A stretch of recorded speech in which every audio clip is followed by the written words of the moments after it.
Well, to paraphrase a well-known a speaker, if I had one meeting left before I was going to go and meet St. Peter up at the pearly gates, I would want this one to be it, because it has already lasted a lifetime.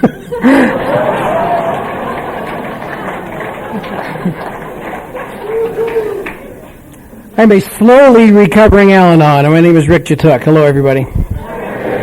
And as they say in Nebraska, by the grace of God, a program called the 12 Steps of Alcoholics Anonymous, a fellowship called the Al-Anon Family Groups, and the loving and very firm guidance of a big book black belt Al-Anon sponsor.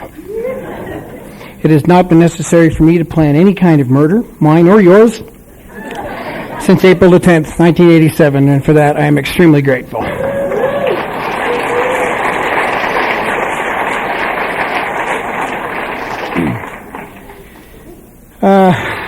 The air is thin here.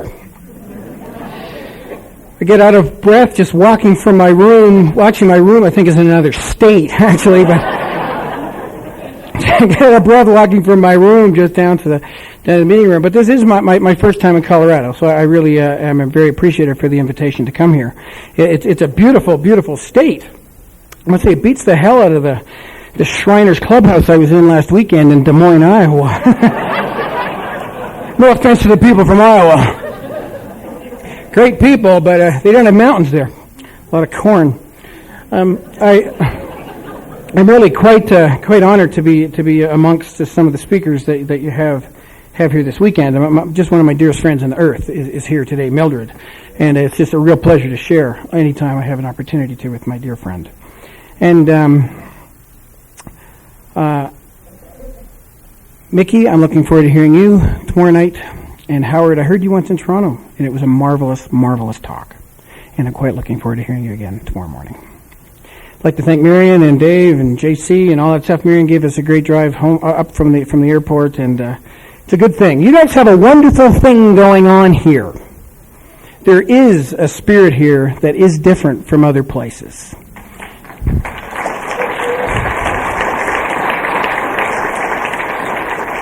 As a member of Al-Anon, I must say it is wonderful to be in a place that's Al-Anon positive. I don't need to come up with a shield and say, hello, I'm from Al-Anon. Or actually stand up and say, hello, I'm from Al-Anon, and there's actually people in the room. It's quite a neat thing. Especially on a Friday night. See, normally the Friday night slot is the AA spot. Normally the Al-Anons, we get Saturday morning at 9 or Saturday after lunch, Sunday morning at 7 a.m. after the dance. Yeah, we'll plug the Al-Anon in there. But you gave me Friday night at 8. Well, actually 9.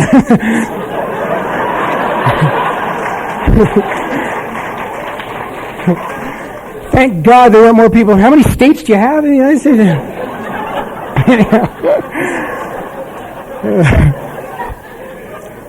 I know you read the big book a lot. It says, half measures avail us nothing, and you certainly took that into consideration when you planned your potluck. What do you bring into the party? Every food known to the human race.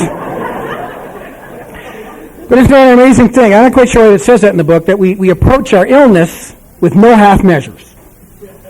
I'll tell you, I approached my illness with all of the energy I could give it. If I could only approach my recovery with the same energy I approached my illness, I would get in that rocket to that fourth dimension just like that. Anyhow, it's a hot room. So why don't you take like 60 seconds, stand up and shake your booty a bit and just kind of get yourself a little rested before I start this deal.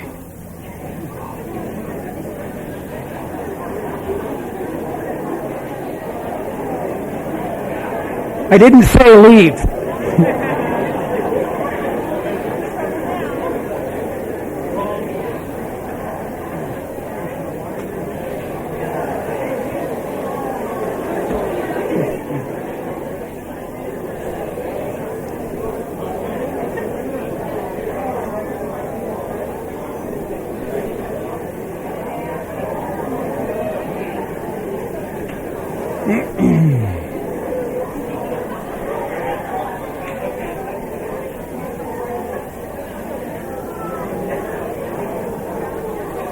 Okay, class, let's get back to it.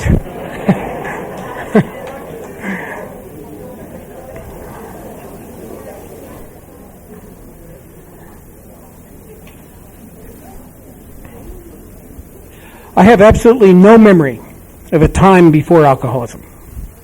It's been there as long as I can remember. Kind of like my parents. I never remember meeting my parents. They've just always been in my life. Never remember meeting the uncles, the aunts. They were just always there. And alcoholism is the same thing. There was never a time when I remember my mother sitting me down and saying, Rick, your father is an alcoholic. It was just always there. Matter of fact, I'd like to tell you at this point, just as a matter of identification, I've had 5 alcoholics in my life. 2 by birth, father and a grandmother, and a 3 by choice. I met 2 of them in Al-Anon. So I'm just here to tell you that tonight, if you're in Al-Anon and female, and might be wondering if you have a problem with alcohol, ignore the 20 questions of Alcoholics Anonymous. Simply come up and ask me if I find you attractive.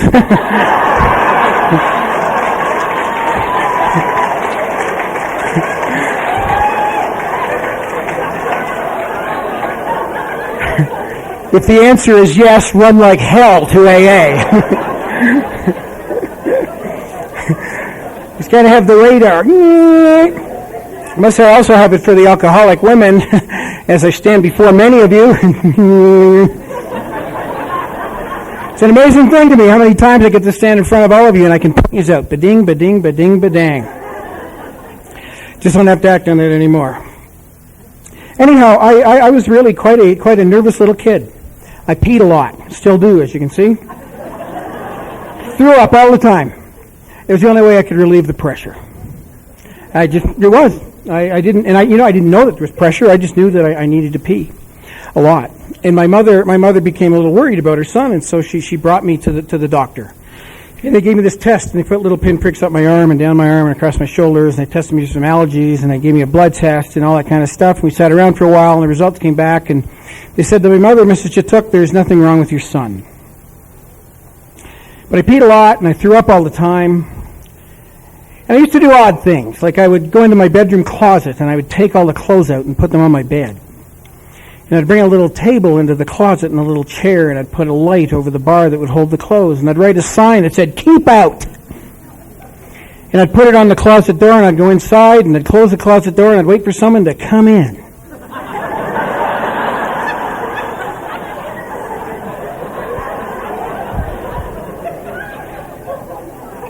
But there was nothing wrong with Mrs. Jatuk's son.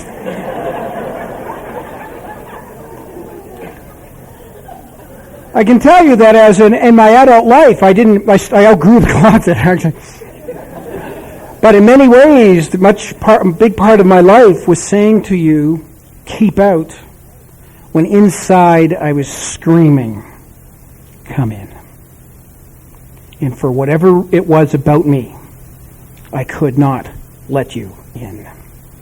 I said, keep out with my body language, with my eyes, with my mouth, with simply leaving you. That was just part of who I was.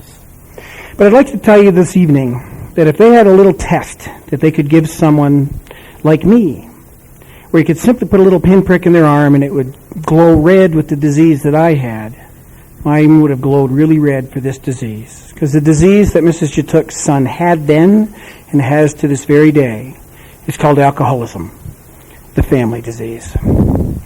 I do not drink, but I have alcoholism, the family disease.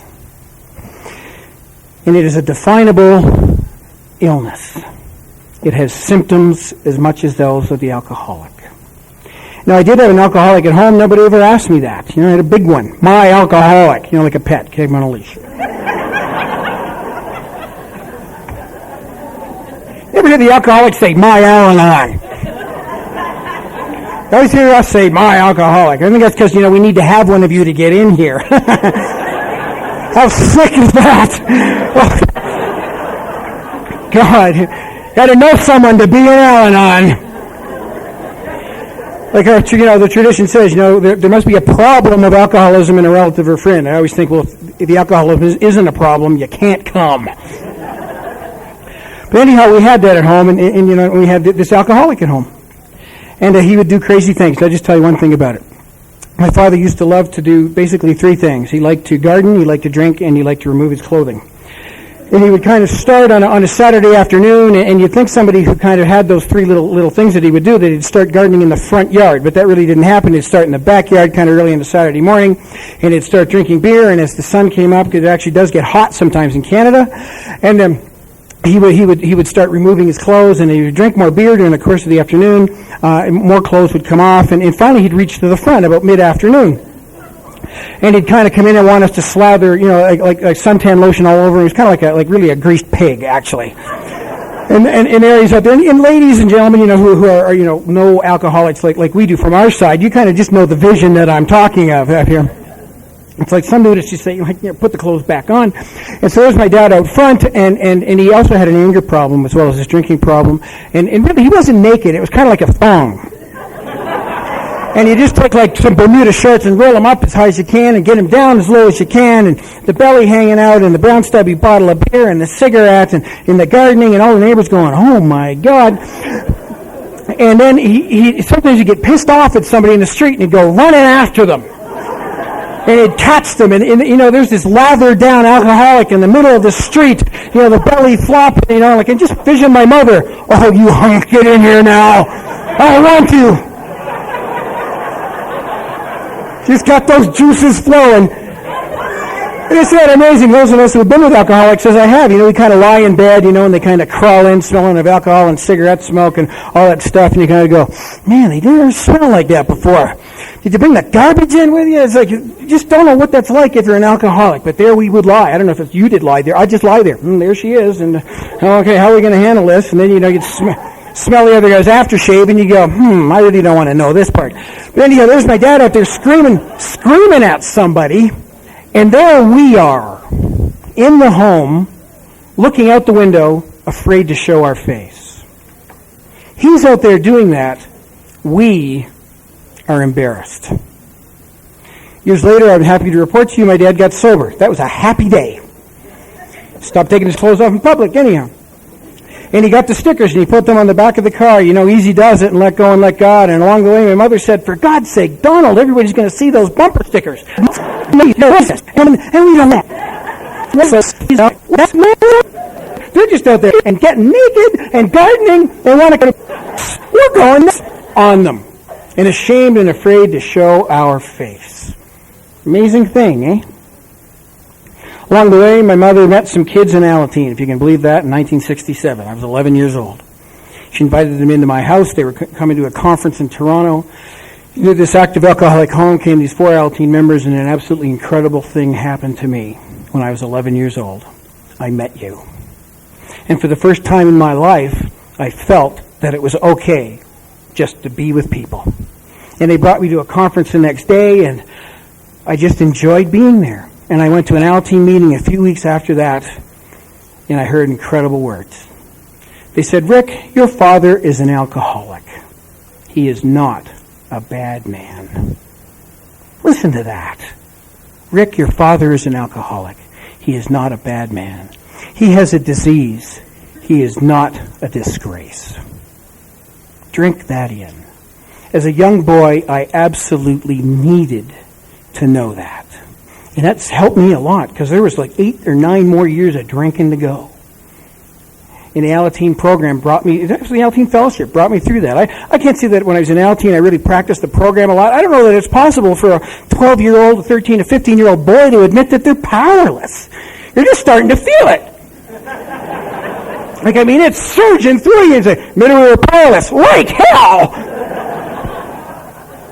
I was really enjoying that. But what it did do was it put me in with a group of people who understood what it was about to live with and love an alcoholic. My dad got sober when I was 18, 19 years old.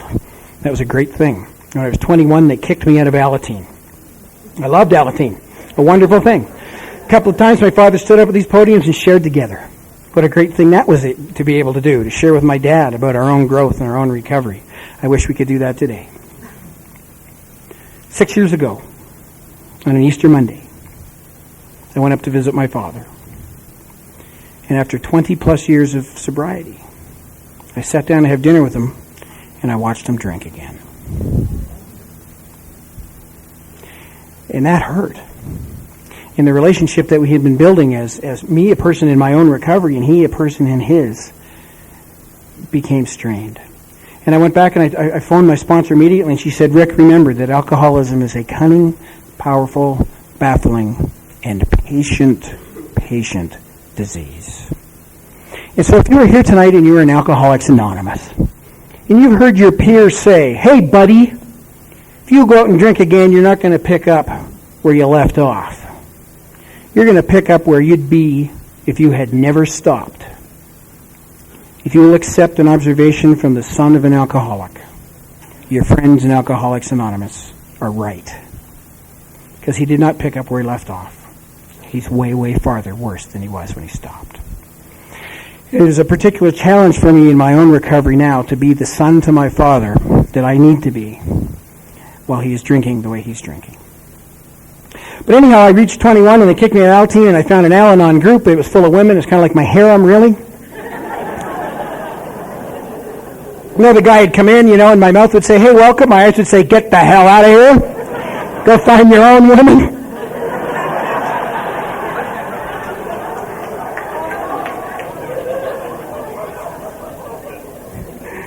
And I kind of hung around in Al-Anon for a while, but God had a lot to do with me before I was really going to start to get this program. Because I really wasn't doing the deal. I was just kind of hanging around. I hung around for a long time. I really never admitted that there was anything wrong with me. I was always focused on them. Because it's easy to focus on them. It's easy to focus on the alcoholics. And this alcoholic grandma died when I was 21. What about us? So if you were here tonight and you were an Al-Anon, I want to ask you a very simple question. What's wrong? Why are you here in Colorado on a Friday night listening to me? Why? Why do you go to your weekly Al-Anon meeting? Why do you get involved in service? Why do you travel from all these incredible states here to Colorado? What's going on with those of us in Al-Anon? I'm here to tell you that if we're here because of them, we're going to die. That alcoholism, the family disease, is a terminal illness unless we treat it. And if we are coming to Al-Anon to recover from something that someone else has, Al-Anon will not work. It can only work on one person. I have met a couple, but I haven't met many. Most people who come in Al-Anon come in with this one focus. How do I get them to stop drinking? We never hear anybody come into Al-Anon and say, I love this person. Their disease is killing them. Is there anything that I can do to help them so that they will be healthy? We never hear anybody say that. We hear the Al-Anon say, how can I get them to stop drinking so that I will be okay? Right? That's the self-propulsion of the Al-Anon. That's the selfish, self-centered, egocentric approach to life that the Al-Anon takes. We don't drink. We take hostage an alcoholic. We want to protect them. We want to help them because we really love them? No! Because we want to look good. We want to feel good ourselves. And that's what's wrong with this Al-Anon that you're looking at here tonight. And that is a big, big pill for those of us in Al-Anon. A big one. Because it's so easy to say it's them. Because it's so identifiable. But this is what we have to do. Now I say, there's no have to. So I'll suggest to you that there's one. That we absolutely have to cross the bridge from the side that says it's them to the side that says, oh my God, it's me. And when we get to the side that says it's me, we have available to us what I believe to be the single most powerful tool for recovery known to man, and that is the 12 steps. Bill had some kind of inkling about that too when he wrote this book.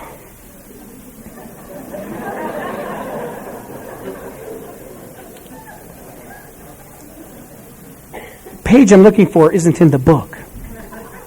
Looking for page 81. At the bottom of 81 it says something like, the program works for both people. Have you got it there? What is the exact quote at the bottom of page 81? Our design for living is not a one-way street. It is as good for the wife as for the husband. That's in your book, in the AA book. In today's language, it's as good for the Al-Anon as it is for the AA. But we have to cross the bridge before we can do it. And that's hard to do. But when you do it, our lives change. And we can have the single promise in step 12 that we will have a spiritual awakening. Now, if we have a disease, it has symptoms and they're identifiable and they're observable. And I'd like to tell you about a few of mine. Politely, we call one of them people-pleasing. It has absolutely nothing to do with pleasing people. Nothing. It has everything to do with getting approval from you so that for a brief moment in time, I can feel like I belong on this planet. It's called approval sucking.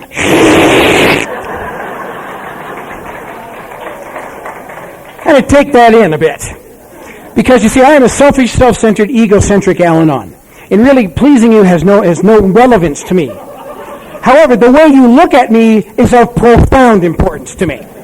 Or at least the way I perceive you look at me is what is of profound importance. So if I can do things that will get you to approve of me, then I will do whatever it is that I can do. Another thing we say that we have in Al-Anon is politely we say we have low sense of self-esteem. Well, what a load of... That's a load. When I wish I had a kind of reason up to low self-esteem. I didn't have any.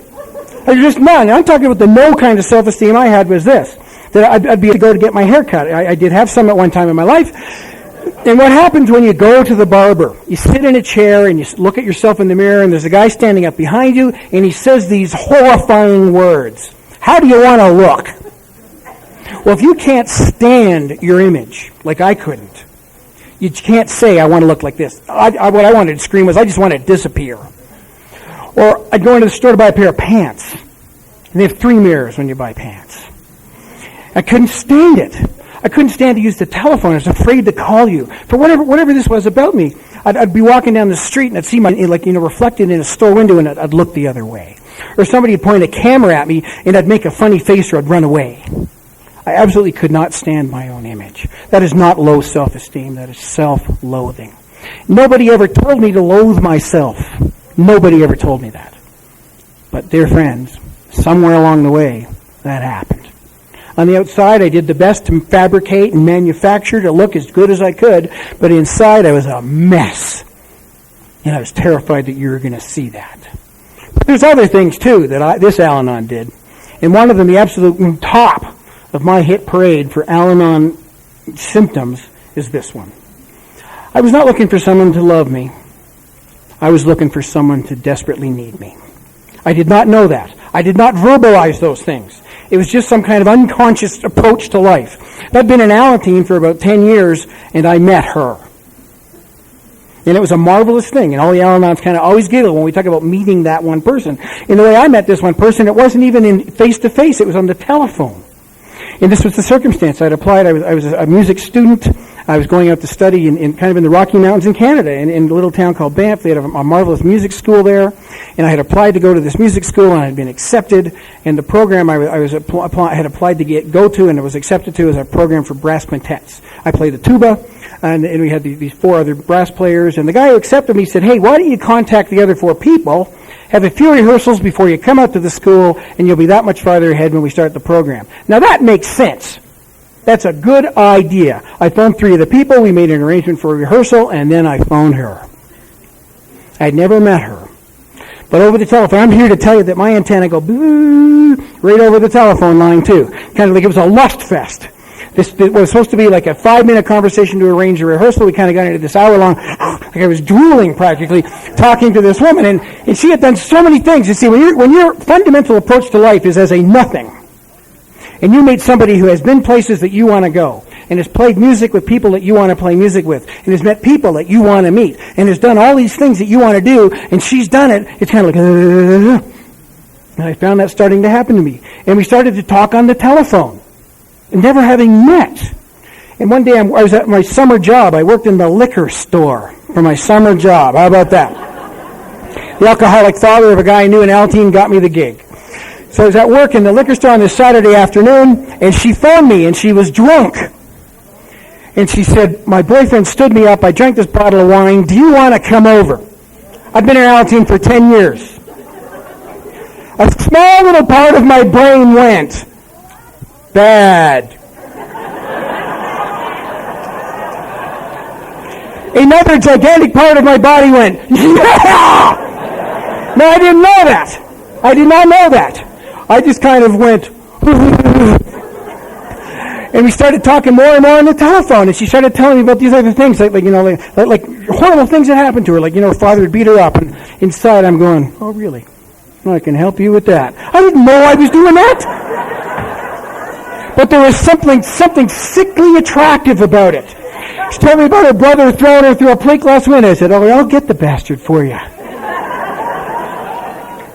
And then it was amazing. And then the magic day came, and we were heading off to this school out in Banff. We were sitting in the airport in Toronto, and I was a very sheltered 21-year-old guy. And I'd phoned around and talked to people about this woman that I'd been talking to on the telephone. I found out that she'd been around, she was experienced, and I wasn't, at least not with other people.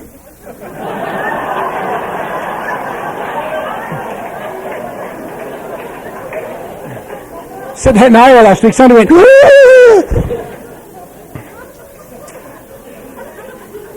And so I'm sitting in the airport, excited, and in she comes, and it was an amazing thing. My mother's on my right side, my father's on my left, and she kind of comes in, and guys, she was bouncing. She had this beautiful black hair, and it was shining. She had her suitcases in one hand and her trumpets in the other, and we just kind of watched her. Just kind of come along, and she comes right in front of us, and this big, incredibly beautiful smile, and says, hi! And kind of leans over with her trumpets and her suitcase, and like my eyes popped, and my mother went into mild cardiac arrest. My father stopped breathing, and I'd been in Altine long enough to know I was about to have a spiritual experience. And I definitely wanted what she had, and away we went. And it was powerful. It really was. And that's the thing about SEX. It is powerful. And so we got onto the airplane, and I ordered a beer.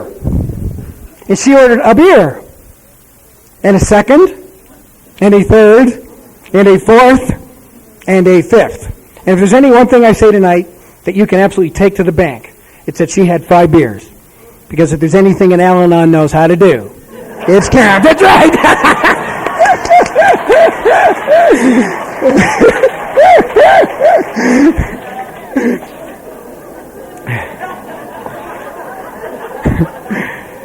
In a day or two, I got what she had, and it was great. A hell of a lot better than by herself, I'll tell you that.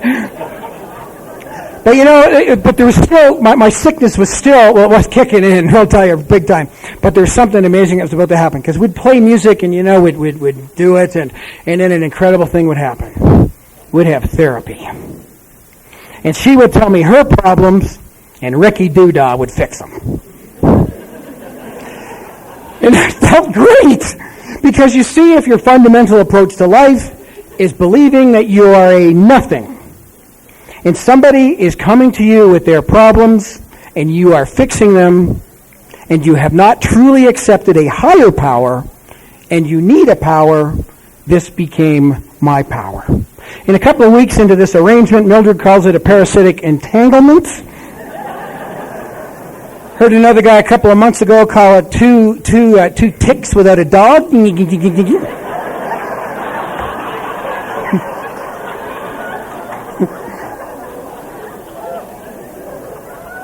She said these incredible words to me. She said, Rick, I've been seeing a therapist for an awful long time, but I don't need to see that therapist anymore. because now I have you. Pull that in. Because if you're a nothing and she needs me, I'm not a nothing anymore, baby.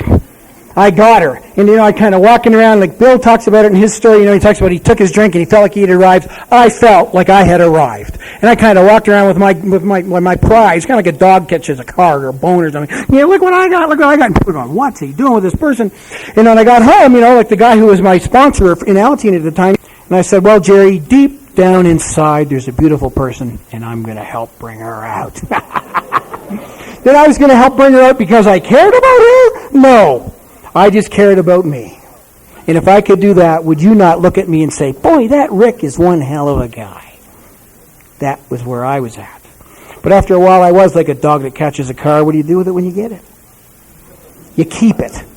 And you go looking for another one. And I finished teacher's college, and I found myself sitting in front of a principal in an inner city downtown Toronto school. We chatted for a little while, and he said, Rick, we have a lot of very needy students in this school. Brother, I'm the man for you. There's anything in hell around like me likes, it's a mission. And he said, these kids haven't been able to do a lot. People really don't think that they can do very much. They don't think they're that smart. And I go, oh yeah? Just you wait. Now, was I doing that because I wanted to prove to those kids that they're really smart and talented? No. I was doing that because I wanted to show the world that Ricky Doodah was great. And if you could see that for a brief moment in time, I could believe that I was okay and I would not have to feel the absolute screaming inside. And so 3 years later, these kids that couldn't do anything, we put on a show, Fiddler on the Roof, the whole deal. Kids played the music, they sang, we did the lighting, the stage, the whole thing. It's an incredible show, really good show. And at the end of the last run, the principal called me up in front of 1,000 people, came up to talk to everybody, and after the last performance on the stage, called me up out of the pit. And in front of all these people, he hugged me. And he kind of pushed me back, and he looked straight at me, and in front of all of them, he said, Rick, I've made a lot of decisions since I've been the principal of this school. But the best decision I ever made was to hire you. Yeah! That was a good one. Lasted a day for sure. And that's the thing about self-will run riot. And that's what I was. Self-will run riot. Because I had not truly accepted that there was any higher power. I had some vague school-learned concept of what a God looked like, but I had no experience of a God. And I had basically stopped going to Al-Anon, and I was becoming my own God, and I was finding things that gave me brief glimmers of comfort to quiet for a moment the screaming that was inside. Because the alcohol didn't do it for me, and I tried it. I'm one of those sick social drinkers. Mildred and I love going to the symphony together. And after, I think it was a year or two ago, we were after the opening night of the symphony, it's kind of a really swishy affair, and, everybody's in suits, and they come around, with champagne and strawberries and chocolate and water. So I have a strawberry with chocolate on it. Mildred has a little glass of water, and I take some water. And she looks at me and says, why don't you have some champagne? I said, because I got to go to work in the morning. She was dumbfounded. That's the kind of drinker I am. The booze just doesn't do it for me. But what does it for me is this kind of stuff. But that's not it. That's not the end of it. How about anger? Anybody here an angry Al-Anon? We got any angry Al-Anons here? So this is the only place on the planet where you stand up and introduce yourself as someone who hasn't had to plan a murder for 15 years and everybody claps. And you talk about planning a murder in a meeting and everybody goes, ha ha ha ha ha. Doesn't happen anywhere else. You show that to somebody at work and they go, you are one sick son of a bitch. Because we understand what that mania is like. We understand the insanity that says, I can't stand my life. And the only way that I can see it getting better is to kill you.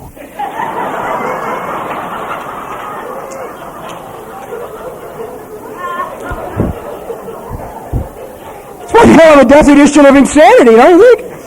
We hear the definition of insanity that says, doing the same thing over and over again, expecting different results. That's a good definition. But I do propose to you that there is another definition of insanity. And it is this one. That when we can truly believe that ending your life or ending mine is a legitimate solution to my problem, I am truly insane. My anger problem kind of came out in really weird ways. I was standing alone at my stove one afternoon. Tell I'm a bachelor, I was making a fried egg in the afternoon. Cracked an egg into the frying pan and I broke the yolk. And something happened. And I reached in and I grabbed that squishy little egg and I threw it against the wall. And I took the frying pan and went bang, bang, bang, bang, bang, bang, bang, bang, on the stove. And I kind of look around and I'm like, there's nobody there. And it kind of started to catch my attention. I'd be getting a glass of water out of my water cooler. I was like, I just want to fling this glass against the wall. Oh, I forgot to tell you, I married that trumpet player. Go figure. Actually, this is the way we got engaged. She said, are we going to get married or what? I said, yeah, I guess so. 9 months later, I found myself walking up the aisle going, what the hell am I doing? 3.5 years later, she left. Me.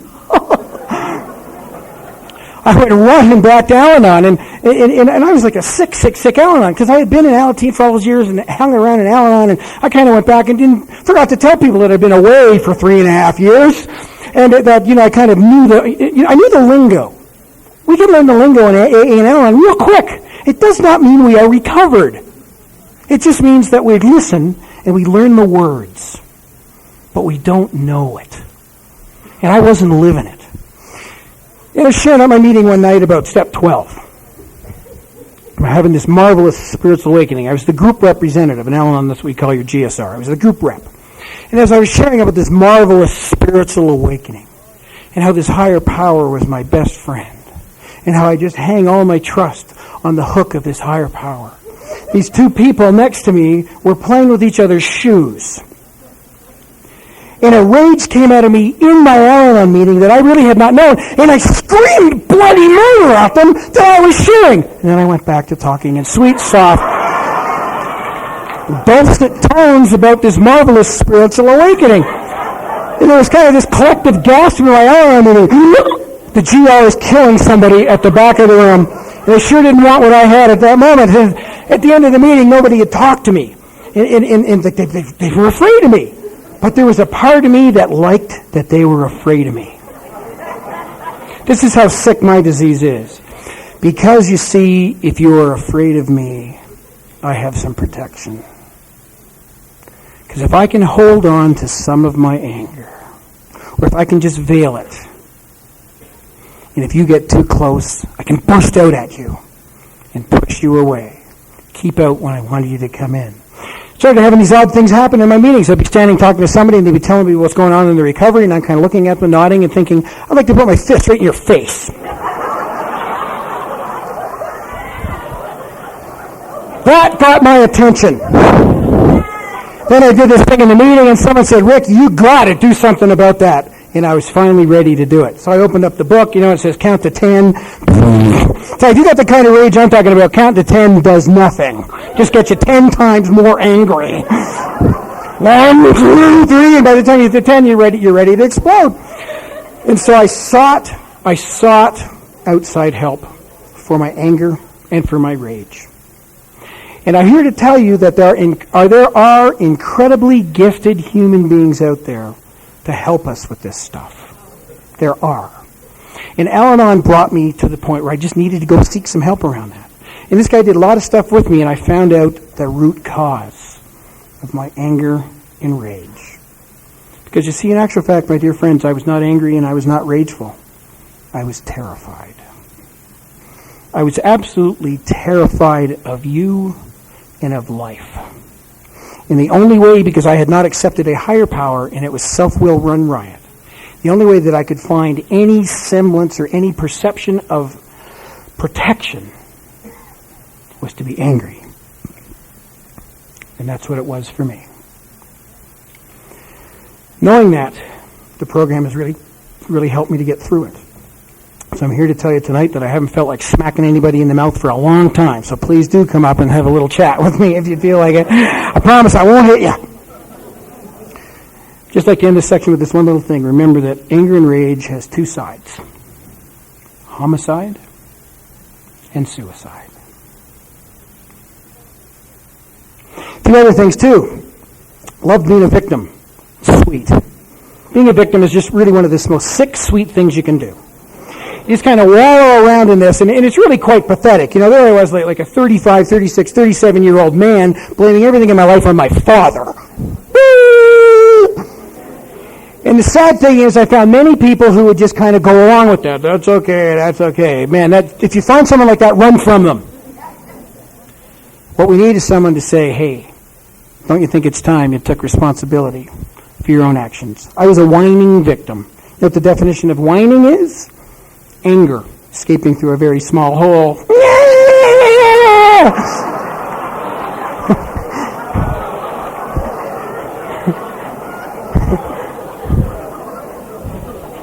And that was Ricky Doodah. Right here. That's what my sponsor calls me. Ricky Doodah. Had some other things. I was a martyr. A martyr is just a victim with a mission. Controlled everything around me, because see if you can control it. See, control is just a really fancy word for I'm terrified. If I can control everything around me, I don't have to fearly identify what's going on. And on and on and on and on and on and on and on. And all these people are drinking around me, and it has absolutely nothing to do with my problems. As a matter of fact, I am selecting them because of who I am. I am not who I am because of them. As a kid, I was affected by alcoholism. That is true. But I am now afflicted with a disease, and that is called alcoholism, the family disease, and that's why these 12 steps can work. But they can't work alone. For too long, I sat down and kind of BS'd myself that I was practicing this thing alone, and I was practicing it with an idiot. The seminal moment in AA's history was not when Bill kind of saw that white light come through when he took his last drink. The seminal moment is when he met Bob in that gatehouse. And that's when it started, when one met another. And until we can really work with another human being, there is no way to recover from these things that I'm talking to you about. Because don't you ever dare tell anybody or help somebody reach the point of knowing what's wrong if there is no solution.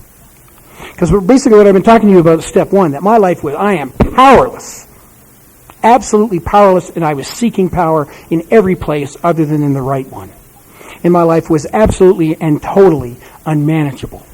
And thank God there is a solution for that. But the solution must begin with me saying these words to another human being. Will you be my sponsor? It has to start that way. And I was without a sponsor for a long time, and Mildred actually has introduced me to my sponsor. I have a long-distance relationship with her. I know that our stuff says men sponsor men and women sponsor women, but what it goes on to say is, but what really happens is that people sponsor people. And I was without a sponsor for a long time, and I was getting sick, as I've described to you, and I needed someone to work with, and I'd kind of come up with this definition of who I wanted to be a sponsor. Had to be a man, had to live close by, had to be involved in service, had to be all this and this and this and this, and I phoned up this one guy who kind of fit my bill, and he said, gosh, Rick, it's good to hear from you. I haven't been to an Al-Anon meeting for a while. Well, I'm here to tell you that if you're looking for a sponsor, there's a few requirements. And one of them is that they have a home group. That they must go to Al-Anon. Or AA, I guess, if you're in AA. But they must. And the second requirement for a sponsor is that they have one. I absolutely love it. When I talked to my sponsor and she said, I was talking to my sponsor. A couple of years ago, I went down to visit my sponsor lives 1,200 miles away from me. I went down to visit her when around New Year's, and I said, I'd love to go see your sponsor. So we went over to see her. She lives in the South, and her skin color is different than mine. I'll tell you that. And we had a great chat and took a picture. And I have it on my mantle. My sponsor, my granny sponsor, and me. People come in and say, who's that? I say, it's my granny. They look at me and go, it's my granny. Because we have that line of sponsorship. We have people who have practiced a program, and they have passed it on to somebody else, and then they pass it, and she's passed it on to me, and I pass it on to the guys I sponsor, and they pass it on to the guys that they sponsor. It's a beautiful thing. Bill met Bob, and here we are in Colorado, because it gets passed on. It doesn't happen alone. And so I met this woman. She came to a conference in Toronto. We went out and had an incredible time. And after she spoke on Saturday night, she grabbed me and said, hey, let's go get some more ice cream, because we've been out for ice cream the night before. And as we're walking along the street in downtown Toronto, she kind of did her pre-Ellen on hover. She asked me a question. A good sponsor asks you a question and then shuts up and kind of hovers around like a vulture. Just waiting for you to say something so they can dive on you, make you feel like an idiot. That's what recovery is. Feeling like an idiot. Your sponsor makes you feel like an idiot, you're recovering. So she says these things, well, tell me about you. And I said, well, I tried to chop my wife's head off with an axe on a camping trip. And she laughed. She just finished telling us the story about trying to drown her husband in a bathtub. We identified 2 potential murderers that we are. I never put that on my requirement for a sponsor, potential murderer. Forgot. But God knew. So at Mildred's encouragement, I wrote her a letter and said, and this is what I asked her to be my sponsor. I said, I'm sick to death of doing this alone. I said, if you will be my sponsor, I will do absolutely anything you ask me to do. Listen to that. If you will be my sponsor, I will do absolutely anything you ask me to do. And I meant it. A few years ago, she introduced me at I spoke at an anniversary of her home group, and she said, I got this letter from a guy in Canada. And he said if I'd be his sponsor, he would do absolutely anything I would ask him to do. And she went, Anyhow, I sent a letter away to her, and 10 days later I got a package. Thought it was either a really long forget it pal or I was in. Opened it up, and it was really a beautiful thing. She said, Rick, I really enjoyed meeting you. I've talked to my husband about sponsoring a man. He said, if it's a legitimate Al-Anon request, why don't you do it? And she said, welcome to the family.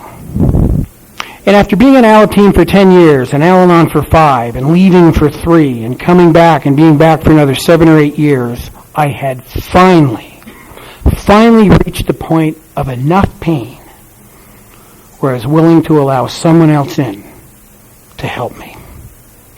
Welcome to the family, the Al-Anon family groups. Last nice thing she said to me for a year.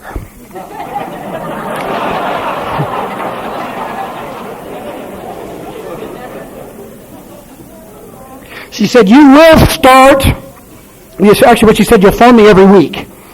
And I do. And for 8 years, I phone every single Monday night. I missed one because I had a group of kids playing on a morning breakfast show one time, and by 10 o'clock midnight, I fell asleep. So she phoned me, and you know what she said? She didn't say, where are you? She said, are you okay? Because for someone like me who had been so irresponsible, so undependable, I had never missed my call. And she was worried that I was sick. One time early into our sponsorship, she phoned me and she said, Rick, I'm not going to be able to make our appointment tonight. My sister just had a heart attack. It was her only living relative. And in the face of her only living relative dying, she had the wherewithal to think that she had a commitment with this guy in Canada. And that she didn't want him to phone and her not be there. And on that night, I understood what sponsorship is about. Sponsorship is not about gender. Sponsorship is not about geography. Sponsorship is about commitment. Sponsorship is about commitment to finding God as the power and being committed to that growth with each other. And that's what it was. And she told me how to work the steps. So, you want to do Al-Anon? How do you work these steps? Well, you go to the meeting, you talk about it, and you come home and think, have I done step 1? You want to talk about step 4? I think I did step 4. I heard somebody say this once at a meeting. I wanted to throw up. Well, I was talking to my sponsor, and my sponsor said, congratulations, you've done a step 5. Ah! I made an appointment and got on a plane to go do my step 5.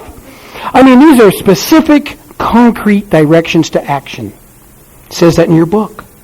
And so she said, this is what you'll do. Imagine this, and I want you to kind of picture this, if you will. It's kind of like a chart. On the left side, write down she said, you'll buy every Al-Anon book that we have, plus the AA Big Book and the AA 12 and 12. I said, the AA Big Book is not Al-Anon Conference approved. She said, she didn't care. She said, our 5th tradition says we will practice the 12 steps of AA ourselves. How are we going to do that if we don't use the Big Book? There you go. And tell me. So she said, you put all those books down. So on this side, you put all the books. One, there they are. And on the top, put step 1, 2, 3, 4, 5, 6, 7, 8, 9, 10, 11, 12. Okay? Now, underneath step 1, she wrote down all the pages, let's say in our One Day at a Time, that are step 1. Then in the Courage to Change, all of the pages in the Courage to Change that are step 1. In the Big Book, read Bill's story. In the AA 12 and 12, read step 1. So I'd kind of get a book and I'd read all these different things in my mind, like I can't handle it. Like, I'm a terrifically unfocused human being. My mind kind of thinks like a fly flies around the house. Here's an example. I set out to vacuum the carpet in my front room. And I bring the vacuum into the front room. And there's a glass on my coffee table. I bring the coffee table into the kitchen. Start cleaning up the kitchen. Bring the tea towels down to get them, to wash them in the laundry room. Right? So I'm supposed to get the towels out of the bathroom. Start cleaning up the bathroom. End up back in the laundry room, get everything into the tub, and get that turned on. So, well, there's the car brush. Might as well go out and wash the car. And I'm out there washing the car thinking, I thought I was going to vacuum the carpet in the front room. Okay? Now, if you have a mind like mine, you understand what that is like. Okay, so now we pick up our literature. And page 1 talks about step 1. The next page talks about step 3. Well, what about 2? And the next one talks about 5. And it's like, I can't get it. So kind of reading the book across like that doesn't work. But if you start at this column and go step 1 in this book, and then close it, and go to the next book, and only read the step 1 stuff, and then close it, and then go to the next book, and only read the step 1 stuff, something will start to happen. And that's what started to happen to me. I started to come to some kind of understanding from our shared written down experience in our literature what powerlessness means. Then my sponsor gave me 12 questions and told me to answer them, long form written out, and that I would then read the answers to her. And I did that. It was an incredible thing. We discussed it. She asked me, she said, Rick, have you truly accepted the fact that alcoholism is a disease, and as such, a disease you've got? Those of you in Al-Anon, what's your answer to that question? My question was, no, I have not done that. And she said, how is this program going to work for you? Until you can do that. And when I finished doing step 1, and she said these incredible words, listen to this. She said, Rick, congratulations. You have done step 1 to the best of your ability. Move on. Oh, listen to that. Is that not music? Move on. I was like a hamster on a wheel. Activity all day, and when the day was over, I'm in the same place. Because it talks about action, not about activity. And I did step 2 the same way. Right down like that. She said, congratulations, Rick, you've done step 2 to the best of your ability, move on. We got to step 4, she gave me this package. I did not do my inventory, the 4-column method. I haven't got anything against that. I just did what my sponsor told me to do. She gave me this thing, 430 questions, said answer them. I answered them all. Now, I've been dinking around with this program a long time. And I said, when I finish this inventory, I have to be able to say to myself that I've left nothing out. And she gave me some directions on how to do this. She said, at the top of the page, Rick, put, God loves you. Then she said, at the bottom of the page, write, God still loves you. And that was incredibly important. I did mine on a computer. God loves you went away, but the God still loves you was always bouncing around down there at the bottom. Because there were things that I absolutely had to write down that I was not only afraid to utter to another human being, I was afraid to allow them into my own consciousness. There were things that I was so ashamed of. There were things I was so afraid of uttering. But somewhere along the process, I became fearless. As a matter of fact, somewhere along the process, it became more fearful to not say it than it did to say it. And that was the crossing point for me.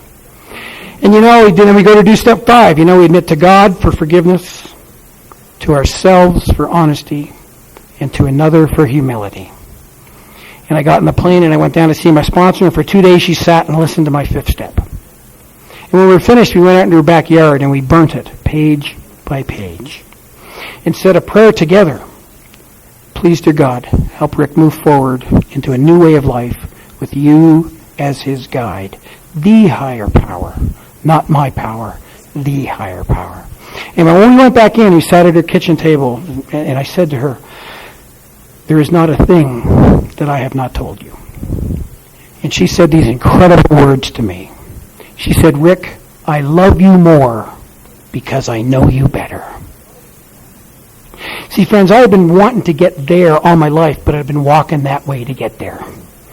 I've been hiding trying to get there. I'd walk into a room and I wouldn't say anything for a while. I'd try to kind of figure out who I thought you wanted me to be, and I'd be that person for a while, desperately hoping that you would accept me, but not really accepting who I was. And what I discovered was that she would love me exactly as I am, because I was afraid you would loathe me if you truly knew who I was.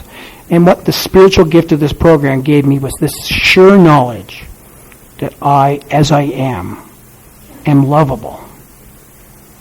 And for someone who could not look at himself in a mirror, that was an incredible thing.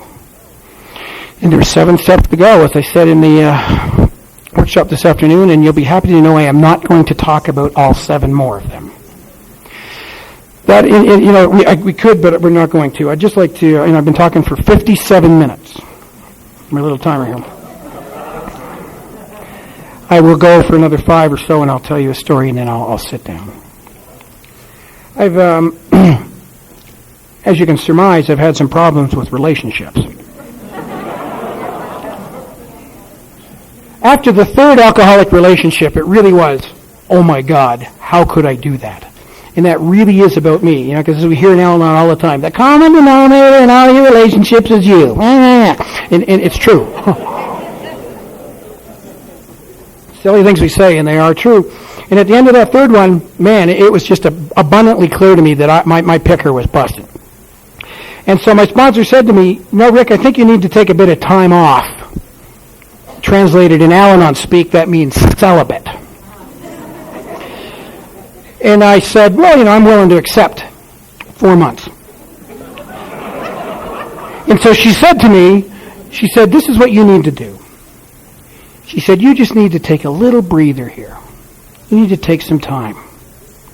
And so 4 months later, I was visiting her it was on a New Year's Eve, and I said, hey, my 4 months is up tonight. Here's me thinking at 4 months and 1 second, like Miss January is going to come walking through the front door. Here we go, baby! That's my mind. And so on this New Year's Eve, I say to her, hey, my 4 months is up tonight. And she said, I've been meaning to talk to you about that. I said, I knew you were going to do that. And she said, what do you think about making it a year? And I heard myself say, I think that that's a good idea. And she said, Rick, you really need to find out that you're okay alone. That it's impossible for you to have any kind of meaningful relationship with a woman until you get one with yourself and your God. She said, you don't have anything to bring to the party.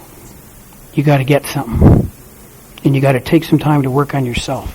And she says, you also need to discover that it is possible for a man to have a friendship with a woman without having sex. Really?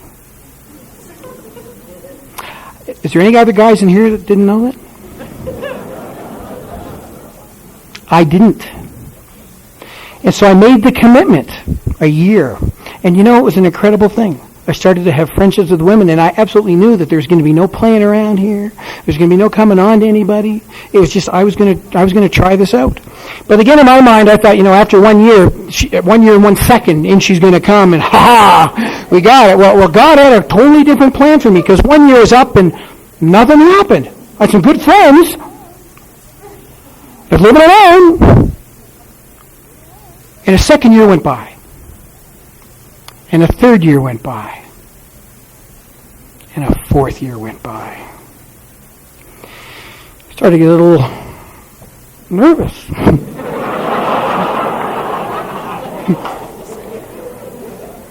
My sponsor said, if this is meant to happen for you, God will allow that to happen.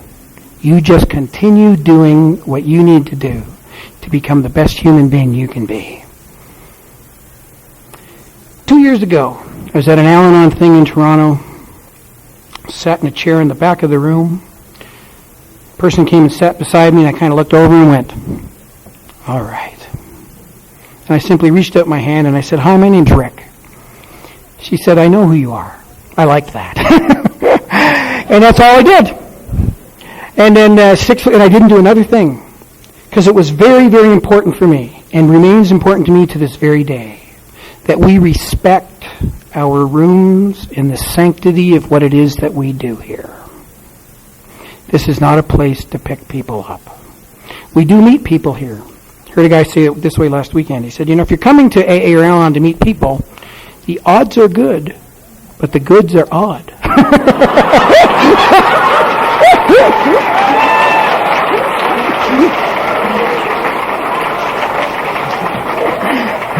So don't come here to meet people. I tell you, you come here to meet God. 6 weeks later, I met her again, and we had a little chat, and again, I was not going to use our program to pick anybody up. So I phoned a friend of hers, and I said, would you mind phoning Lise and asking her if I could have her phone number? And this is not an Al-Anon call. Direct. Got a call back a few days. She said, yes, you can call. Then what do you do? Well, I called, and of course, I thought the celibacy would end immediately, and my sponsor says, no, you still have to wait. God! Because now you have to develop a friendship with someone you're interested in. God, does this ever end? And I'm here to tell you that again was the most amazing thing. Because I have never met a single person in my life who said that they've gone too slow in a relationship. I've met many, many, many, many, many people who have gone too fast, me included. So we've taken our time in a slow, loving, beautiful, healthy relationship is developing. A few weeks ago, we celebrated our 2 years since our first date. And I'm really, really happy about that. And it's, I don't know where that's going to go, but I can tell you that I believe it's a healthy relationship because my sponsor invited the two of us to come and share at a conference on having a healthy relationship.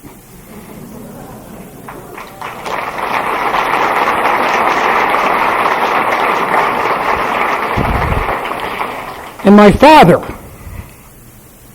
who is drinking today, but was not always, and I wanted to really have that relationship with my dad.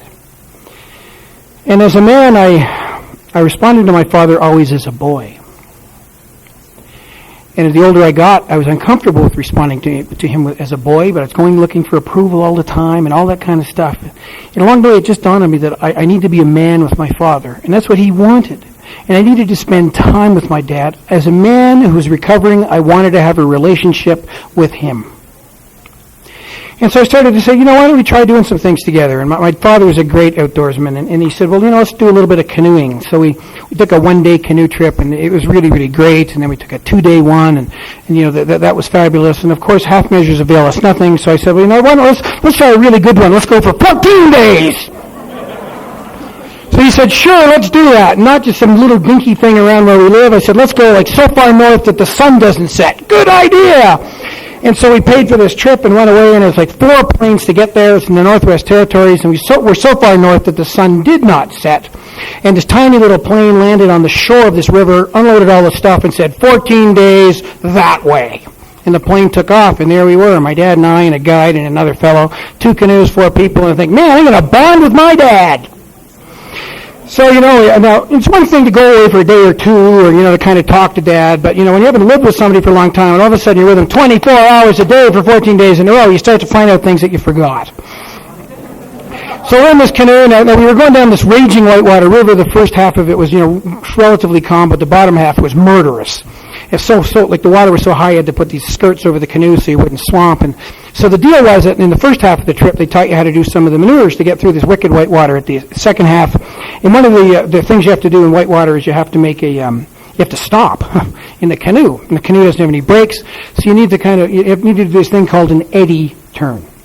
So basically, you're going down the river, you do a few strokes, and bang, you kind of turn 180 degrees around, and you float into the shore. My dad's at the back, I'm at the front, and he's kind of barking, telling me directions about how to do the eddy turn. So for 1 or 2 days, that's okay. But after the 3rd day, I'll know how to do the eddy turn. Do I say that? No. But am I getting angry? You bet. But I just keep stuffing it down. So day 4, day 5, day 6, Dad's telling me how to do this eddy turn. And finally, if you're like me, it kind of builds up enough. And this one time he says, get crossbow over here. And finally I turned around and said, I know how to make a goddamn eddy turn. And he kind of just says, oh, I love you. I go, what? What time to tell me that? And I'm pissed. You know, like my sponsor says, the octopus is on my face. And I can't get it off. Right? So for the rest of this trip, I am mad. I'm looking at this thing. There's no phone for anybody to call. There's no editor in this stupid, useless book anyhow. Nothing. And it's on me, and I can't get it off. I get home. I phone my sponsor. She says, "How was your trip?" And I go on this litany of how bad this trip was and all these rotten things my father was doing. And finally, I stop to take a breath, and she jumps in. And she says, "You mean to tell me you just spent 14 days in the most beautiful country, beautiful like place on the earth, and there was nothing good about it?"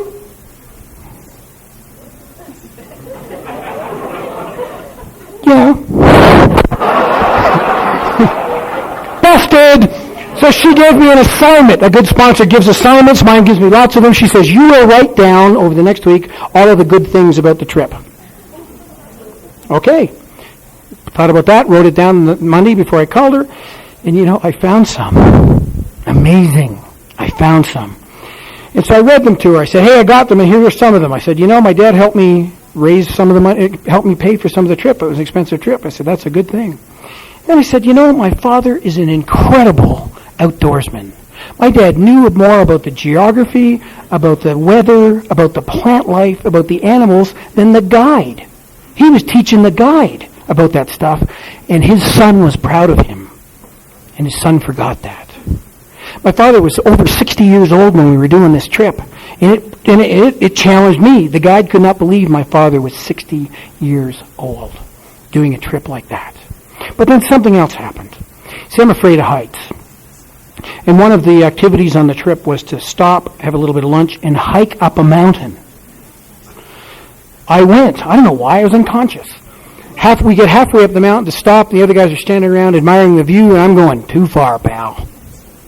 And so after the break was done, the two other guys start going up. They say, "Are you coming?" I'm frightened. I'll be real honest with you. I'm frightened. And I say, "No, I think I'm going to go down." And there was an incredible magic moment that happened with my father. He looked at the other guys who were going up, and he looked at me, and he said, "I'm going to go down with Rick." And my father took a little bit of walk down, and he said, "Rick, come on down this way." Another little bit, and he said, "Rick, come on down this way." And my dear friends, my father led me down the mountain. I forgot about that because I was so blinded by all that other stuff. So I said that to my sponsor, and she said, "I want you to write him a letter." She did not say, "I want you to write a hate letter." She said, "I want you to write a love letter to your father and thank him and tell him all those things." I said, "Do I have to mail it?"